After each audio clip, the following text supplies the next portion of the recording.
თავი მესამე. იეზდთა რელიგია. ახალი რელიგიის დაბადება ღირსშესანიშნავი ამბავია ადამიანთა ყოფიერებაში. იმ დროებითი მითებისაგან განსხვავებით, რომელთა მეშვეობით ზოგი მმართველი თავისი ხელისუფლების მითოლოგიზებას ცდილობს, რელიგიები ასობით და ათასობით წელიწადს უძლებს.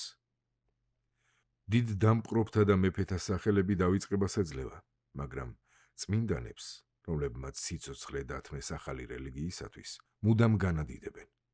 მისიონერებს, რომელთა სიტყვა მსმენელის გულსა და გონებას შეეხო, არ ივიწყებენ, მით უფრო მათ, ვისმა შთაგონებამაც სამყარო შეცვალა. იეზდთა რელიგიის დამაარსებლის სახელი უცნობია. მის შესახებ ცნობები არც მათმა ტრადიციამ ან მემატიანებმა შემოგვინახეს, არც მეზობელი ქრისტიანებისა და მუსლიმების ქრონიკებშია გაცხადებული, ვინ იყო ის პირველი, რომელმაც სათავე დაუდო მათ სარწმუნოებას. ამ უცნაური სიცარიელიდან მეცნიერებმა დაასკვნეს, რომ სავარაუდოდ მე-13 და მე-14 საუკუნეების ქაოსში ქურთებმა რაღაცნაირად შეაკოწიწეს ეს რელიგია ქრისტიანული და მუსლიმური სექტების იმ დოქტრინებისა და ცერემონიებისაგან, რომელთა არსი მათ არ ესმოდათ.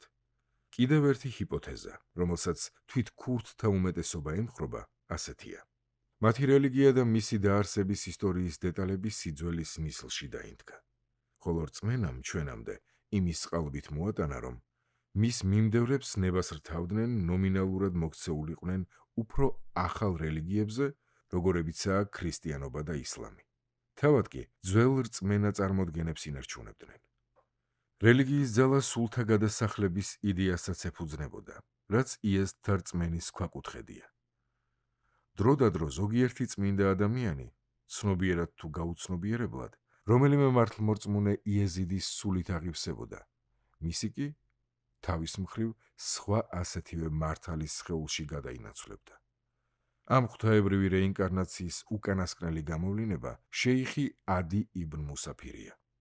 მე-14 საუკუნესა და მე-15-ის დასაწყისში იეზიდური რელიგიის სწრაფი გავრცელება ყოფილ მუსლიმთა და შედარებით ნაკლებად ქრისტიანთა შორის იმაზე მიუთითებს, რომ საამისოდ მომზადებული ყურისათვის ეს რელიგია მზამზარეული გზავნილი აღმოჩნდა.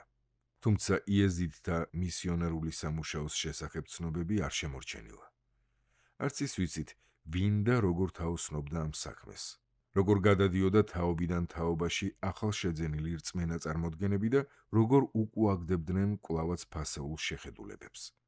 იეზიდების რწმენის, ცერემონიებისა და ჩვეულებების შესახებ ერთ-ერთი ყველაზე ადრეული ცნობები ფრანგმა კათოლიკე მისიონერებმა ჩაიწერეს ალეპოში 300 წლის შემდეგ, მას მერე რაც მათმა რელიგიამ ქურთებშიც დაიწყო გავრცელება.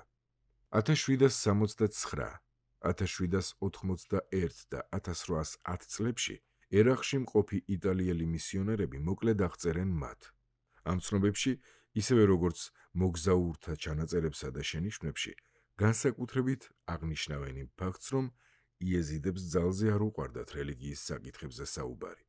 ხშირად კი მცდარ წარმოდგენებს უქმნიდნენ ცნობის მოყარეებს და ისეთ პასუხს აძლევდნენ, რისი მოსმენაც ამ უკანასკნელს სურდათ. იეზიდოლოგიას, როგორც მეცნიერებას, 1850 წელს დაედო სათავე სტატიით, რომელიც პრუსიის მეცნიერებათა აკადემიაში წაიკითხა ბერლინის უნივერსიტეტის რელიგიათმცოდნეობის პროფესორმა, დოქტორმა ავგუსტ ნიანდერმა, სიკვდილამდე მცირე ხნით ადრე.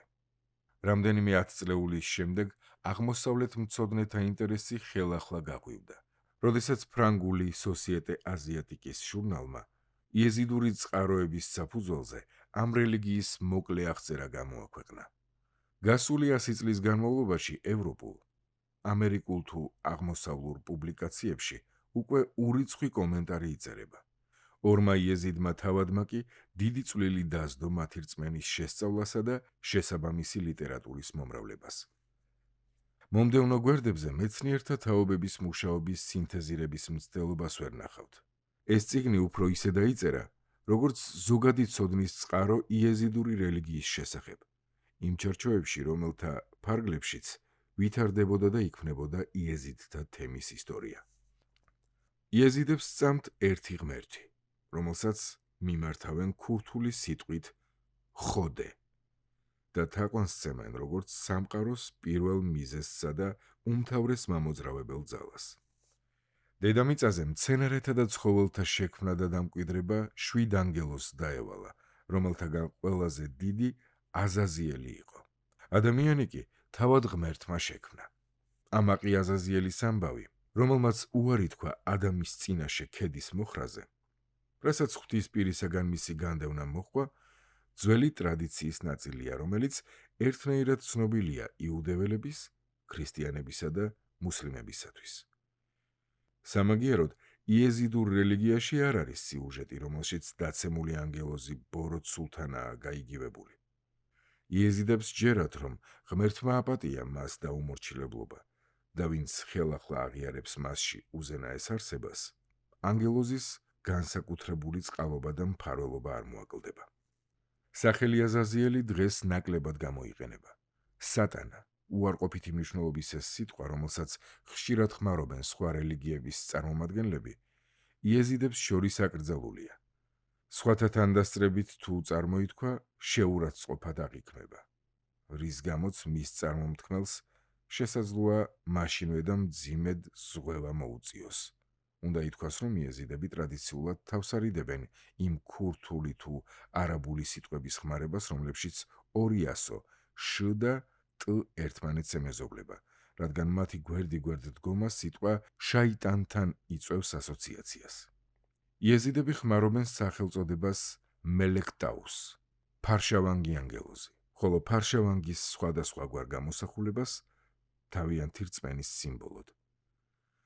ყველაზე წმინდა, რაც კი რამ გააჩნიათ, ნატურალური ზომის ბრინჯაოს ქანდაკებაა, რომელსაც ანზელს, უძველესს უწოდებენ.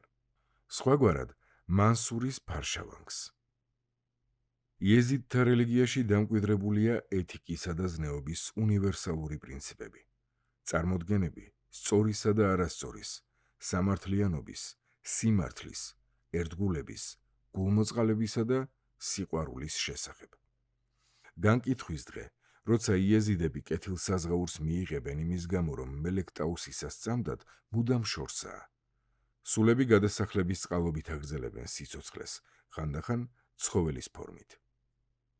ბოროტება, რომელიც ცხოვრებისეულ ფაქტადაა აღიარებული, რაიმე ზებუნებრივ არსებად არ წარმოუდგენიათ. ადამისა და ევას ამბავი იეზიდთა ტრადიციის ნაწილია. ანგელოზი, რომელიც ადამის დაცემის ამბავს არ უკავშირდება, სხეულის ბიოლოგიური ფუნქციების შესახებ პრაქტიკული ცოდნის მომცემ არსებადაა წარმოდგენილი. იეზიდთა კიდევ ერთი ტრადიციული წარმოდგენის თანახმად, ისინი, იეზიდები, მხოლოდ ადამის და არა ადამისა და ევას ჩამომავლები არიან. ურიცხვი ლეგენდა, ზოგჯერ არც თუ თანმიმდევრული, ღირსსახსოვარი წინაისტორიული მოვლენების შესახებ გვიამბობს.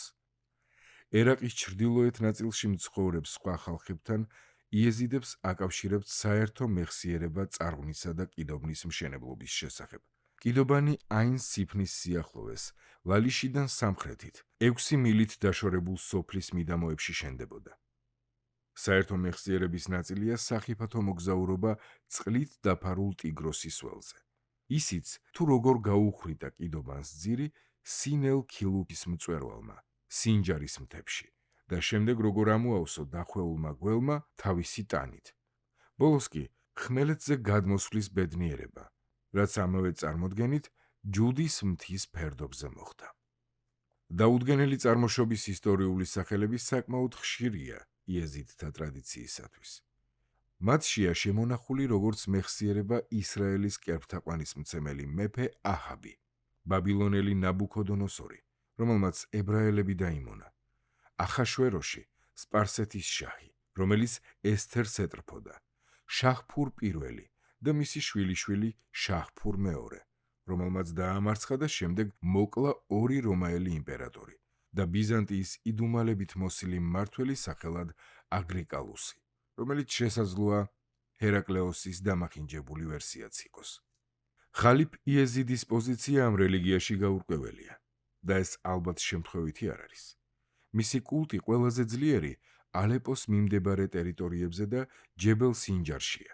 იმ ადგილებში, სადაც მეზობლად მცხოვრები მუსლიმები სუნიტური აღმსარებლობის არიან, იეზიდთა ტრადიციაში შემონახულია ხალიფის საქმეები და მათ პატივს მიაგებენ.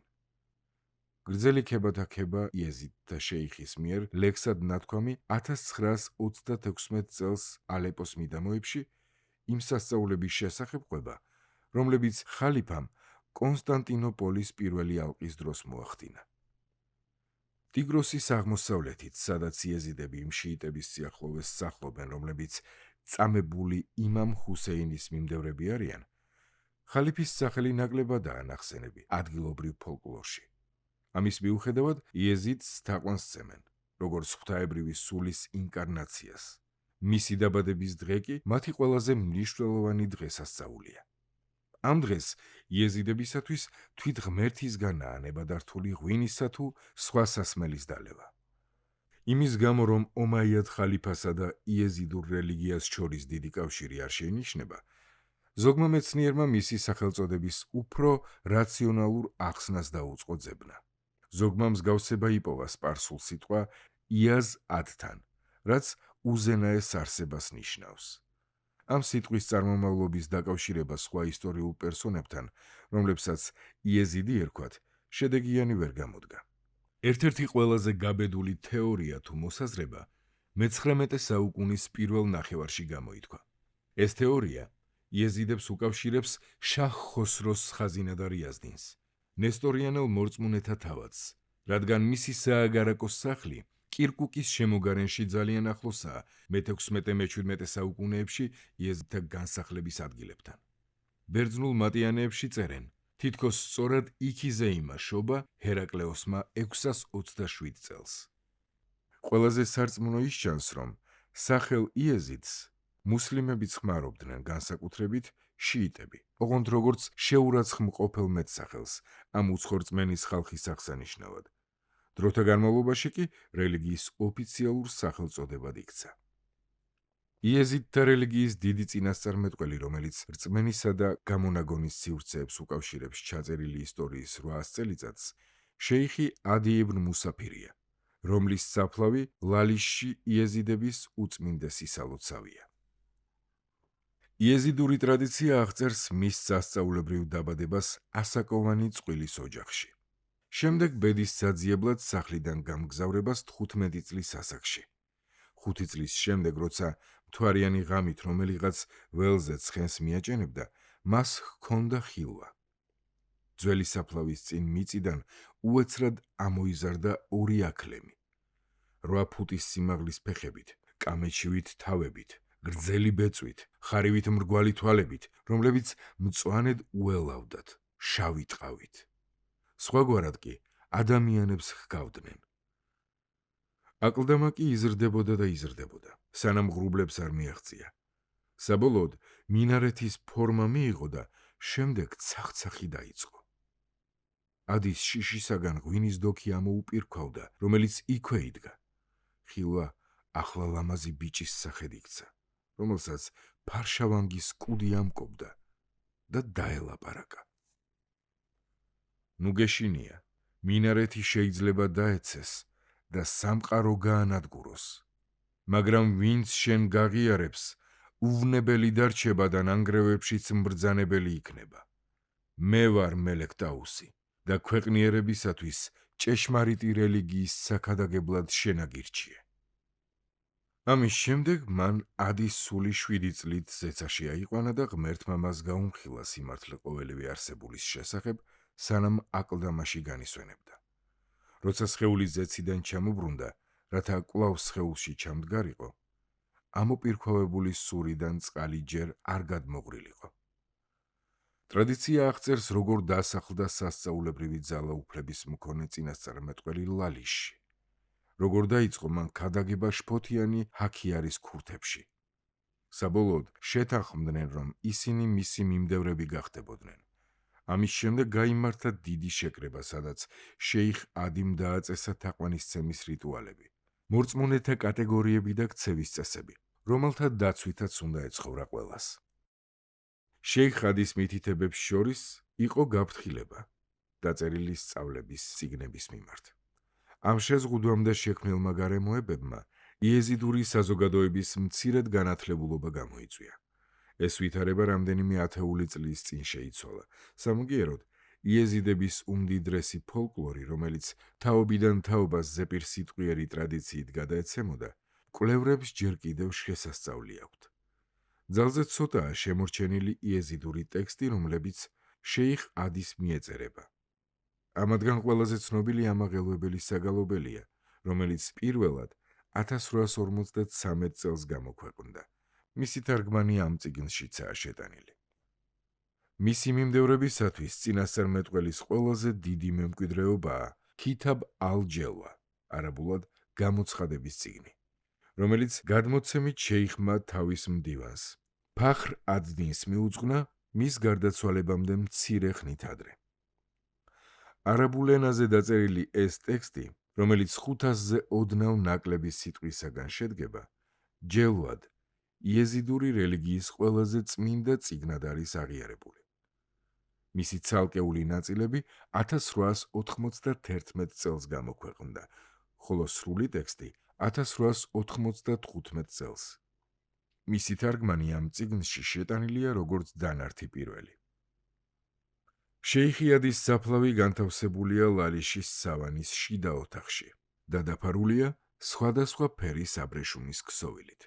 კედელზე გაკრულ მწვანე ფარდაგზე აიათ ალ-ქურსის, ყურანის მეორე სურის, ესე იგი თავის 256 ლექსი, ტრადიციული ვალდებულება.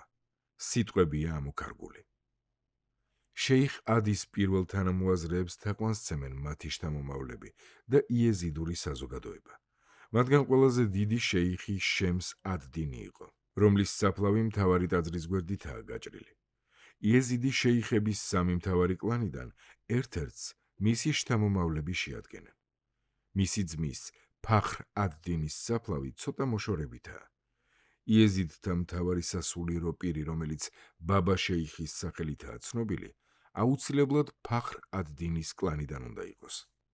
აბუ ბექრი, წინასწარმეტყველის კიდევ ერთი თანამგზავრი, რომელიც მამამისის მუსაფირის ნათესავი იყო და შესაბამისად ომაიადი, ისევე როგორც წიგნში ადრე ნახსენები იეზიდი. იეზიდ თავადთა ჩოლის დინასტიის წინაპარია. მისი საფლავიც ლალიშის სავანეშია.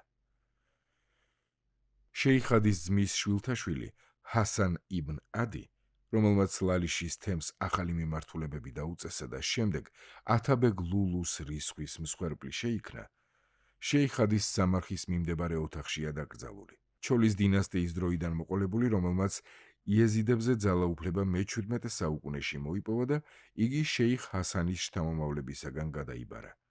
მას ჰასან ელ-ბასრის სახელით იხსენიებენ, სუფიების წინამორბედისა, რომელიც 728 წელს გარდაიცვალა.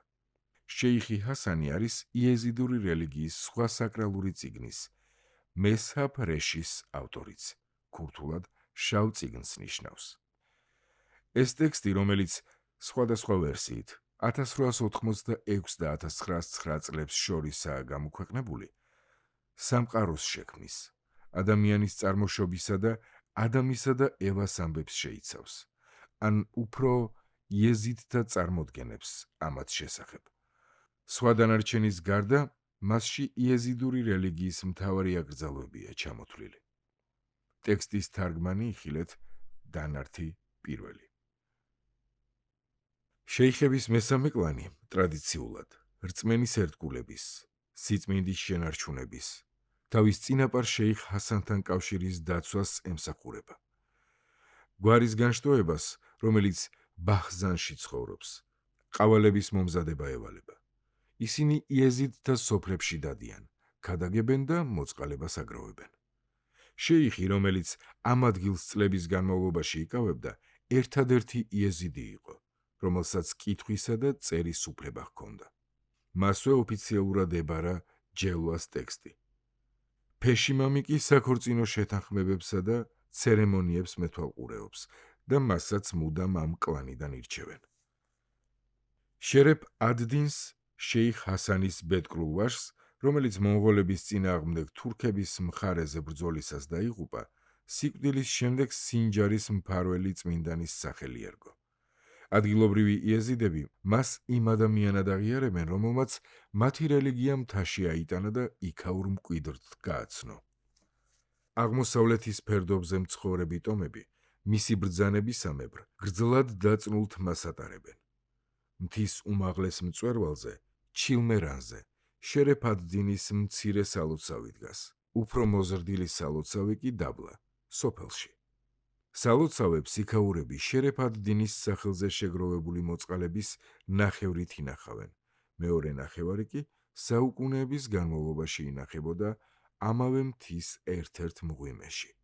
როგორც ამბობენ, დეირ ასიში, ბელეთ სინჯარიდან 2 მილის დაშორებით. შეიხ ადისეს ნახევრად გაღმერთებული თანამოაზრეები და შემდეგ მემკვიდრეები იეზიდების მითოლოგიაში იმ ანგელოზების გვერდით იკავებენ ადგილს, რომლებიც ღმერთსა და მელექ ტაუს ქვეყნიერების შექმნაში დაეხმარნენ. გარდა ამისა, მათ ჰყავთ უამრავი წმინდანი, რომელთა სახელზე აგებული სალოცავები რეგიონალური ან ადგილობრივი მნიშვნელობისაა. ისტორიული ჩანაწერების არარსებობის პირობებშიც კი ძნელი არ არის თვალის გადევნება, თუ როგორ ვითარდებოდა იეზიდური რელიგიის სტრუქტურა მისი შექმნიდან პირველ საუკუნეებში. იეზიდიზმი ზოგადი საფუძვლით სუფიურ ორდენს წააგავს, თუმცა მნიშვნელოვანი განსხვავებებიც საგრძნობია. იგი პირველად მე-19 საუკუნის დასაწყისშია აღწერილი და იქიდან მოყოლებული მისი ორგანიზების წესი დიდად არ შეცვლილა. იეზიდების იერარქია გარკვეული ოდენობის ქვეკატეგორიას შეიცავს. ცალკე დგას მირი, რომელიც ამ საზოგადოების სეკულარულ შტოს უდგას სათავეში. იმ თავადების შესახებ, რომელთაც ამ პოზიციის დაკავება უმადურობით შემოუბრუნდათ, მომდევნო თავებშია მოთხრობილი. შეიხები, რომელთა ავტორიტეტიც წინასწარმეტყველის დიდი კრების დროიდან მომდინარეობს, იეზიდიზმის აქტიური სასულიერო ავტორიტეტები არიან. მათ წინამოძღვარს ბაბა შეიხს მირი ნიშნავს. ჩვენს დროში შეიხების 300-ოდე გვარია შემორჩენილი, რომელთა წევრები მოძღვრის ფუნქციას უწევენ მათთვის სამწყსოდ მიბარებულ ოჯახებს. შეიხთა მოვალეობებია ლალიშისა და სხვა სალოცავების მოვლა პატრონობა და მათში რელიგიური დღესასწაულების მოწყობაც. იეზიდთა იერარქიაში მნიშვნელობით მეორენი არიან ფირები. ფირ სპარსულად უხუცესს ნიშნავს. არსებობს ფირების დაახლოებით 200 ოჯახი, რომლებიც იმ 4 მრავალ კლანს მიეკუთვნებიან შეიხ ადის ქურთი მოწაფეების შთამომავალნი რომ არიან. ლალიშის სამლოცველოს მცველი ბაბა ჩავუში, მთავარი კარისკაცი, ყველაზე წარჩინებულია ფირებს შორის და მთელი ცხოვრება უქორწინოდ უნდა დარჩეს. ფირები შეიხთან ერთად მონაწილეობენ რელიგიურ ცერემონიებში, მაგრამ ზოგადად ადმინისტრაციული მოვალეობები მათ არ აწევთ და მთელ დროს ლოცვასა და სამყაროს ჭვრეტაში ატარებენ. შეიხებს ემორჩილება მესამე კატეგორია – ყავალები, ქადაგებელ მგალობლები. ესენი ორ სოფელში, ბაშიყასა და ბაჰზანიშში მცხოვრები 2 გვარის ჩამომავლები არიან. ლალიშის დღესასწაულებზე სწორედ ესენი მღერიან გუნდად, თუმცა საუკუნეზე მეტი ხანია მათი მთავარი ფუნქცია თითოეული იეზიდური თემის მონახულება. სულ ერთია რამდენად შორს ცხოვრობენ ისინი და მათთვის ფარშავანგის ქანდაკების მიტანაა, მათი ეთნიკურ რელიგიური იდენტობის დასტურად. როცა სოფელში ყავალი შედის, ადგილობრივი თავკაცი მას თავის სახლში ოთახს მიუჩენს ხოლმე. ამ ოთახში ყავალი ფარშავანგს კვარცხლბეკზე ამაგრებს და მზადებას იწყებს რელიგიური მსახურებისათვის, რომელსაც თან ახლავს სანჯაყის სახელით შესაწირის შეგროვება. ფარშავანგის ყოველ ასლ ქანდაკებას იმ ადგილის სახელს არქმევდნენ, სადაც ჩაიტანდნენ. სირია იქნებოდა ეს, ზოზანი, ანატოლიის ზეგნის ზოგადი სახელწოდება, თავრიზი, მუსკუფი, სინჯარი თუ შეიხანი, ორივე ერაყის ჩრდილოეთ ნაწილშია. ყავალები ახლა იეზიდთა თემს დასავლეთ გერმანიაშიც სტუმრობენ. თაბრიზისა და მუსკუფის სანჯაყებს კი ვეღარ. როდესაც ფარშავანგის ამგვარი ასლის ჩატანა ამა თუ იმ ადგილას შეუძლებელია, ისინი ბაადრიში, მირის ციხესიმაგრეში რჩება და ინახება. შესაწირის შეგროვების ამგვარი სისტემის წარმოშობა უცნობია. ზოგი წყაროს თანახმად, თითოეული სანჯაყი შეიხთა კლანის საკუთრება იყო და იქაური ამონაგები მათ საჭიროებებს ხმარდებოდა. დაახლოებით 1840 წელს ერთ-ერთმა მირმა, რომელსაც შესაწირი ჰქონდა შესაგროვებელი, მთელი ფული ერთ ფონდად აქცია, საიდანაც იფარებოდა სასულიერო მსახურების ყველანაირი ხარჯი, სანამ თანხა არ გამოილეოდა. მომდევნო მნიშვნელოვანი კატეგორია იეზიდებისა არიან ფაკირები, ღარიბი ხალხი, რომელთაც ისეთი სადა სამოსი გამოარჩევთ, რომლის მსგავსითაც შეიხი ადი იმოსებოდა: წითელკანტიანი შავი ხალათი, დაწნული თეთრ-წითელი ქამარი და შავი თიურბანი, ჩალმა. ხალათის შიგნით, ყელზე, შავ-წითელი გაკვანძული თოკი ჰკიდიათ. ძველი დროის სუფიების მსგავსად, ფაკირებიც თვითგვემითა და ლოცვით აღწევდნენ თავიანთ სტატუსს. ფაკირის რანგი თეორიულად ნებისმიერი იეზიდისათვისაა ხელმისაწვდომი, მაგრამ მეტწილად მამიდან ვაჟზე გადადის. ჯებელ სინჯარში ფაკირთა მთელი ტომიც კი სახლობს. ფაკირის მოვალეობაა შეიხის არყოფნისას საერო პირებს სულიერი ხელმძღვანელობა გაუწიოს. ლალიშში ზოგი მათგანი სასულიერო მსახურებაშიც მონაწილეობს. დანარჩენ კატეგორიებს შორის იეზიდურ რელიგიაში ყველაზე აღსანიშნავი მაინც ქოჩექები არიან. ქუჩექ მცირე, პატარას ნიშნავს. ბევრი მათგანი მომლოცველად ჩამოსულები არიან, რომლებიც შინიდან იმისათვის გამომგზავრებულან, რომ ლალიშის სიახლოვეს დაიდონ ბინა და სალოცავს შეშის ჭრით ემსახურონ. დღესასწაულების დროს სტუმრებზე ისინი ზრუნავენ, თუმცა ზოგი მათგანი ექსტატური მონაცემებით დაჯილდოებულიცაა. ისინი ამბობენ, რომ უშუალოდ მელექტაუსთან აქვთ კავშირი. დაახლოებით მე-18 საუკუნის შუა ათწლეულები იყო, როცა ერთმა ქოჩექმა ბაბა შეიხს განუცხადა, თითქოს ღამით ხილვა ჰქონდა. ინდიგოსფერი ხალათები, მაშინ იეზიდებს რომ ეცვათ, უიღბლობის მომტანია ჩვენი ხალხისათვის და არც მელექტაუსს მოსწონსო. მაშინვე გაიცა განკარგულება თემის ყველა წევრს ლურჯი პერანგები გადაეყარა და მას შემდეგ მხოლოდ თეთრი სამოსი ჩაეცვა. იეზიდთა ბევრ თემში ამ წესს დღემდე იცავენ. არსებობს თეთრკაბიანი მორწმუნე ქალების ორდენი, რომლებსაც ფაქრიათი ეწოდება. ეს არის მცირე ჯგუფი დაქვრივებული ქალებისა და გოგონებისა, რომლებსაც ცელიბატის აღთქმა დაუდიათ და ლალიშის სალოცავს წინამძღვრის დამოძღვრით ემსახურებიან, თან ლამპების ფითილებს ქსოვენ. იეზიდ საერო პირებს მიურიდები ეწოდებათ. ეს ის სახელწოდებაა, რომლითაც სუფიებში ახალ ბედებს გამოარჩევენ. ყოველ ადამიანს საერო მოსახლეობიდან თავისი შეიხი და თავისი ფირი ჰყავს, რომელსაც იგი შესაწირს უძღვნის ფულით, რამეს სახის დახმარება მომსახურებით თუ ნატურალური პროდუქტით. მათი არც თუ მაღალი მდგომარეობის მიუხედავად, მიურიდები თემის თავკაცები, მიწის მფლობელები, მწყემსები, გლეხები და სხვა მუშაკები იეზიდური საზოგადოების დასაყრდენები არიან. მათი შრომა კი რთული რელიგიური სტრუქტურის შენარჩუნებას უწყობს ხელს. იეზიდური ოჯახები ცხოვრების ყველა ღირსსახსოვარ მოვლენას ზეიმით აღნიშნავენ. მათში ტომობრივი წესჩვეულებები და რელიგიური კოდები ერთმანეთს ერწყმის. ბავშვს დაბადებისას შეიხი და ფირი ნათლავენ. საამისოდ იყენებენ ლალიშის ან სხვა ადგილობრივ წყალს, რომელსაც შეიხ ადის სალოცავის მტვერი უნდა შეერიოს.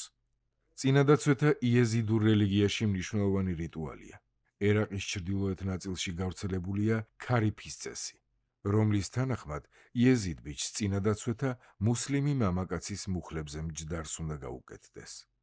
ასე ეყრება საფუძველი სისხლის მიერ კავშირს, რომელიც ამ ორის სიცოცხლის ბოლომდე გრძელდება.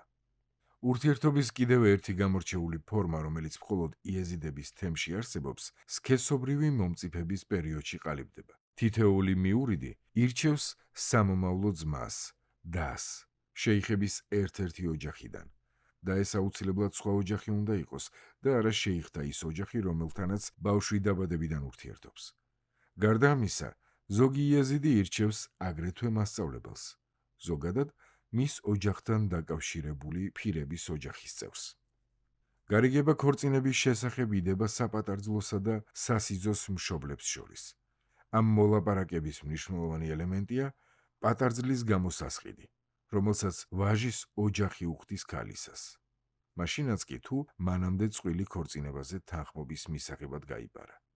საქორწინო ცერემონიას შეიხი და ფირი ატარებენ, სამომავლო დისა და ძმის მონაწილეობითა და სიძე პატარძლის თანდასწრებით. ცერემონიას ნადიმი, ცეკვა და თოფების ჰაერში გასროლა მოსდევს. ტრადიცია იეზიდებს უკრძალავს სხვა აღმსარებლობის წარმომადგენლებთან ქორწინებას. ეს ეკრძალვა ბოლო ხანებში ძალას კარგავს იმ შემთხვევაში, თუ მომავალი მეუღლე იეზიდიზმს აღიარებს. შეიხებსა და ფირებს მხოლოდ თავიანთი ფენის წარმომადგენელთან აქვთ ქორწინების უფლება, თუმცა სიმართლეა ისიც, რომ შეიხს მეუღლის არჩევა თავისივე კლანიდან არ შეუძლია. ფაკირები თავიანთივე კლასის წარმომადგენლებზე ქორწინდებიან. ყავალებს ბოლოხანს მიურიდებთან ქორწინების უფლება მიეცათ, რადგან მათი კლასი თანდათანობით იშრიტება და მცირე რიცხოვანი ხდება. იეზიდ მთავართა ოჯახები სხვა წესებს მისდევენ. ესეც დროის მოტანილია. მამაკაცს მხოლოდ თავისი გვარის ნათესავთან შეუძლია დაქორწინება, ან სხვა ისეთი ოჯახის წარმომადგენელთან, რომლის კეთილშობილი წარმოშობა ეჭვს არ იწვევს. მართალია იეზიდ მამაკაცებს თავიანთი რელიგია ერთზე მეტი ცოლის ყოლის უფლებას აძლევს, ეს მაინც უიშვიათესად ხდება. განქორწინება ნებადართულია, მაგრამ ესეც გამონაკლისია. დაკრძალვის ცერემონიას შეიხი უძღვება და მას სისხლის მიერი ძმა და სამომავლო ძმა ესწრებიან. თვალებში, პირსა და ყურებში ლალიშის მტვერს რომ ჩაუყრიან, ცხედარს თეთრ მიტკალში ახვევენ და ასევე მარხავენ. ყველა შესაძლო ცერემონია იქ იმართება, სადაც ოჯახი ცხოვრობს. იეზიდებს თავიანთ სოფლებში საჯარო სალოცავი ადგილი არ გააჩნიათ. ყოველდღიური ლოცვები თვალს მიფარებით წარმოითქმის. იეზიდები წელიწადში 4 ოფიციალურ დღესასწაულს აღნიშნავენ, რომლებიც სელევკიდების კალენდრით აპრილის პირველ 4 შაბათს იწყება. გრეგორიანული კალენდრით კი აპრილის შუა დღეებში. სარისალის დღესასწაული, სპარსულად ახალი წლის დღე. აღინიშნება ყველა სოფელში, სადაც კი იეზიდები ცხოვრობენ. საამდღეოდ მზადება გულისხმობს ნათესავ ახლობელთა საფლავებზე გასვლასაც, სადაც საჭმელი ნებისმიერი გამვლელისათვის იდება.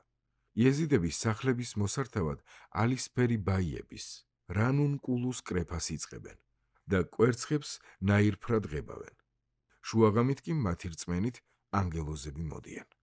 ამ დღეს ყველაზე მდიდრულად და ყველა წესის დაცვით ზეიმობენ იეზიდურ სოფლებში. ბაშიყასა და ბახზანიში, ლალიშიდან აღმოსავლეთით, ბაბა შეიხი, რომელსაც წესისამებრ მირი და მისი ოჯახი თანახლავს, აქვე ატარებს ცერემონიას, რომელიც მოიცავს შეიხ მოჰამედის, აქაური წმინდანია, მელქი მირანის, გადმოცემით აქაურის სათავადო გვარის წინაპარი და სხვათა სალოცავებში ლოცვას. დღესასწაულის გამო ერთ-ერთ სანჯაყს საბურველს ჩამოაშორებენ ხოლმე. დღესასწაული მთავრდება დოღით, რომელსაც ხშირად მოსულიდან ჩამოსული სტუმრები ესწრებიან. ჯებელ სინჯარში დღესასწაული მიმდინარეობს შერეფ ად-დინის სალოცავში, ჩილმირანის მთის მწვერვალზე. მერე იწყება ფეიერვერკები, რაც ხალხს ახალი წლის დადგომას აუწყებს. მეორე დღესასწაული, რომელსაც მხოლოდ ლალიშში აღნიშნავენ, 3 დღეს გრძელდება.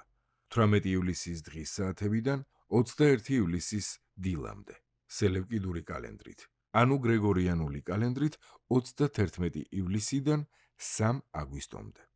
იგი შეიხ ადის 40-დღიანი მარხვის დღესასწაულის სახელითაა ცნობილი და აღნიშნავს ზაფხულის მარხვის დასრულებას, რომელსაც დღის საათებში იცავენ ბაბა შეიხი და ქოჩექები, შეიხ ადის ამდენდღიანივე მარხვისადმი პატივის მისაგებად. წლის მთავარი მარხვა კი მაინც 7-დღიანი მარხვაა, რომელსაც ლალიშში იცავენ და ასე მიაგებენ პატივს იმ კრების ხსოვნას შეიხ მაადიმ რომ მოიწვია.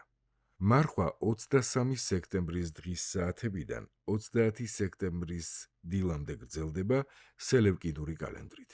ეს თარიღები მე-19 საუკუნეში შეესატყვისებოდა 5-12 ოქტომბერს, მე-20 საუკუნეში კი 6-13 ოქტომბერს.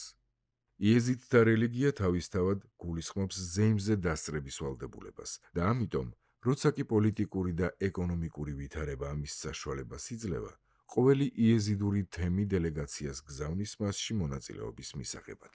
მომლოცველთათვის ეს დღესასწაული არის განახლების, ახალი სიცოცხლის შთაბერვის, მისტიკური გამოცდილებისა და კარნავალური სიხარულის ნაზავი. სახალხო ცერემონიები, რომელთაც 1846 წლიდან თითო ოროლა უცხოელიც დასწრებია, მოიცავს ჩამოსულ მომლოცველთა გამბანის რიტუალს, ბავშვების მონათვლას სალოცავში, სადაც ეგრეთ წოდებული თეთრი წყარო წმინდა ტრიტონებით დასახლებულ რეზერვუარებში ჩაედინება. იმ ბურთულების ჩამორიგებას შეიხადის სალოცავის მტვრისა და მისი საფლავის ქვემოდან მომდინარე უწმინდესი წყაროს წყლით რომაა მოზელილი. ბევრი წმინდა სალოცავისა და ადგილის მონახულებას, ლოცვებში, პროცესიებში, ცეკვათა მასში მონაწილეობას, ერთი კვირის განმავლობაში რომ გრძელდება. სტუმრებისათვის განკუთვნილი კარვები მთელი ველის გაყოლებასია გაშლილი. ზოგი მთის ფერდობზე დგამს მათ, თითოეულ ტომს თავისიანებისთვის საკუთარი კარავი აქვს. სალოცავის ეზოში დახლებია მოწყობილი. ზედ მოვაჭრეებს გასაყიდის საქონელი, სამკაული ჩირი და თხილეული უწყვიათ. მომლოცველებს სანოვაგე თან აქვთ წამოყებული, მაგრამ მირი სამლოცველოსთან მოწყობილ სამზარეულოში რიტუალურ საჭმელს არიგებს. ერთ-ერთი ასეთი რიტუალის დროს ხორცის ნაჭრებს პირდაპირ ხალხში ისვრიან. შეიხ ადის იმ შეწყვეტილის სადილის მოსაგონრად, როცა მოულოდნელად დიდი ხნის უნახავი მეგობარი და თანამოაზრე ჩამოუვიდა. მეორე დღეს ახალგაზრდა მამაკაცთა ჯგუფი ცხენებით მაღლა მთაში ადის. იარაღს ისვრიან, კამეჩის მოპარვის სცენას ასახიერებენ, რომელსაც შემდეგ შეიხ შემს ად-დინის სალოცავს გარს შემოატარებენ. მერე კი ხორცს მომლოცველებს ჩამოურიგებენ. იეზიდი მამამთავრებისათვის შეკრების დღესასწაული ის საზეიმო მომენტია, როდესაც თან თავთავისი ხალხისა თუ თემის ამა თუ იმ საქმეზეც შეუძლიათ ერთმანეთთან მსჯელობა. თან მელექ ტაუსის მიერ სწორ გზაზე დაყენებასაც ელიან. ამ ცერემონიების არსი საიმედოდ შენახული საიდუმლოა. დიდი ფარშავანგი ლალიშში სადღესასწაულო დამოაქვთ და ყოველი თემის შესაწირს სწირავს. ასე შეგროვებული თანხა მომავალი წლის ხარჯებზე ნაწილდება. სადღესასწაულო კვირის განმავლობაში ბაბა შეიხი, მირი და სხვა გამორჩეული წარმოშობის პირები თავისუფლად ურთიერთობენ სხვა მომლოცველებთან. ეს ის დღეებია, როდესაც ბევრ მათგანს იშვიათი შესაძლებლობა ეძლევა თავიანთი მიმდევრების გაცნობისა. შორ ადგილებში მცხოვრებ იეზიდებთან ურთიერთობას ხომ ერთადერთი ყავალები ამყარებენ. იეზიდთა რელიგიური კალენდრის მეოთხე ოფიციალური დღესასწაული, რომელსაც წინ სამდღიანი მარხვა უძღვის, დეკემბრის პირველ პარასკევს უწევს სელევკიდების კალენდრით. გრეგორიანული კალენდრით ეს დეკემბრის შუა რიცხვებია. იგი იეზიდის დაბადების დღის აღსანიშნავად ეწყობა. ამ ოფიციალური რელიგიური დღესასწაულების გარდა, იეზიდები ტრადიციისამებრ მუსლიმებისა და ქრისტიანების დღესასწაულებსაც აღნიშნავენ. ასეთებია მაგალითად ხიდრ ელიასი, თურქულ და არაბულ ქვეყნებში და წმინდა სერგის სომხური დღესასწაული ამიერკავკასიაში. მას შემდეგ, რაც ლალიში ადავის ორდენის S7 საყუდელი იეზიდური რელიგიის შტაბ-ბინად იქცა, აქ ნაგებობათა კომპლექსის მშენებლობა განაპირობა. მისი ღია სივრცე სამი მხრიდან შემოსაზღვრულია ქვის კედლებით, ჩრდილოეთიდან კი მთის კლდოვანი ნაწილით. სალოცავს წინ ჩამოუდის პატარა რო, რომელსაც მთის ჩრდილო ფერდობიდან რამდენიმე ნაკადი უერთდება და ველს ქვემოთკენ მიუყვება. დიდ წყაროს ზემზემი ეწოდება, ისევე როგორც მუსლიმთა წმინდა წყაროს მექის მახლობლად და იმ ადგილიდან მოედინება, სადაც შეიხ ადის სალოცავი დგას. ზემოთ ნახსენებ რუს რომ გადაივლის, სტუმარი სალოცავის მიმდებარე ტერიტორიის დასავლეთ კიდეში ხვდება. როცა მხედრები დიდ თაღებიან კარიბჭეს გაივლიან, ეზოში ჩამოქვეითდებიან. მარჯვნივ და მარცხნივ შემოდგომის დღესასწაულის შემდეგ მოვაჭრეთა მიერ დატოვებული დახლმაგიდები მოჩანს. ეზოს თუთის ხეების ჩრდილი ადგას. აქვეა რამდენიმე შადრევანი და ხის დიდი გეჯა. გარეთა ეზოდან, რომელიც საერთო და ყოველდღიური გამოყენების ადგილია, სტუმარი მცირე დერეფანს მიუყვება და დათაღულ გასასვლელში გადის, სადაც ფეხსაცმელს იხდის, სანამ წმინდა სივრცეში შეაბიჯებს. შემდეგ კედლებით შემოსაზღვრულ შიდა ეზოში ხვდება. იგი ქვის ფილებითაა მოგირწყლული და უძველესი თუთის ხეების ჩრდილით თითქმის მთლიანადაა დაფარული. ჩრდილო-დასავლეთ კუთხეში დაბალ კედელზე დაყრდნობით ფანჩატურია მოწყობილი. სადაც ბაბა შეიხი სტუმრებს იღებს და წმინდა ბურთულების დარიგებას ადევნებს თვალს. დღესასწაულის დროს რიტუალური ცეკვები ხეების ქვეშ სრულდება. ამ ეზოს აღმოსავლეთი კედელი ზედვე ამოტვიფრული სიმბოლოებითაა მორთული. აქ არის ნაჯახი, სავარცხელი, კვერთხი, ფრინველები, ძაღლები და, რაც ყველაზე საოცარ შთაბეჭდილებას ახდენს, 6 ფუტი სიგრძის გველი, რომელიც ზეზეა აღმართული. მისი რელიეფური გამოსახულება გვარიანად გაშავებულა, რადგან ყოველდღე ფეხსაცმლის საპრიალებელი საშუალებით ამუშავებენ. იქვე მარცხნივ სალოცავებში შესასვლელი კარია გაჭრილი. კარს ზემოთ განთავსებული არაბული წარწერა გვამცნობს, როდის აღუდგენია თაქაურობა უკანასკნელად. სალოცავის პირველი დარბაზი 80 ფუტი სიგრძის და 36 ფუტი სიგანისაა. სიგრძეში გაყოფილია ქვის 5 სვეტითა და პატარა საფეხურით, რომელიც მარცხენა ნახევარს მეორესთან შედარებით ოდნავ ამაღლებს. შესასვლელიდან მარჯვნივ 3 ფუტი სიღრმის ცისტერნა დგას, რომელშიც თეთრი წყაროს წყალი გროვდება. მარცხენა კედლის შუაგულთან მდებარე საფლავი გადმოცემით შეიხ აბულ ბარაქათისაა, შეიხ ადის პირველი მონაცვლისა. დარბაზის ბოლოში გაჭრილი კარი მეორე ოთახში, შერეფ ად-დინის დარბაზში გადის და იმ ოთახებს ემეზობლება, რომლებიც მირს დღესასწაულის დღეებში უკავია. ამ კარის მარცხნივ კიდე ერთი კარია. ის მცირე ზომის ოთახში გადის, რომელშიც შეიხ ჰასანის სარკოფაგია. შენობის ბრტყელ სახურავს 35 ფუტი სიმაღლის კონუსური გუმბათი ადგას. ამ ოთახის დასავლეთით კედლით გამოყოფილი ერთი დიდი ოთახია, 25-25-ზე ფუტი ზომისა. მასში შეიხ ადის აკლდამაა მოწყობილი. კონუსური გუმბათის წვერი, რომელიც მის მავზოლეუმს თავზე მოუდის, შენობის სახურავიდან 40 ფუტის სიმაღლეზეა. შეიხ ადის აკლდამიდან დასავლეთით მდებარე წაგრძელებული ოთახი სავსეა ქილებით, რომლებშიც სანათურებისათვის განკუთვნილი ზეთი ისხმება. დასავლეთით კიდევ ორი ოთახია.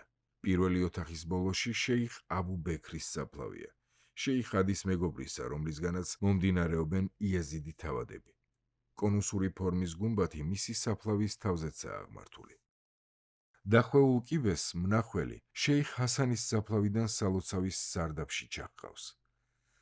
ქვემოთ დერეფანია, რომელიც ერთმანეთში გამავალ იმ ოთახებს აკავშირებს, წყალსაგდების ფუნქციას რომ ასრულებს და ზემზემის წყალს იმ აუზებისაკენ მიმართავს, რომლებშიც სასულიერო პირთა და მომლოცველთა რიტუალური გამბანა ხდება.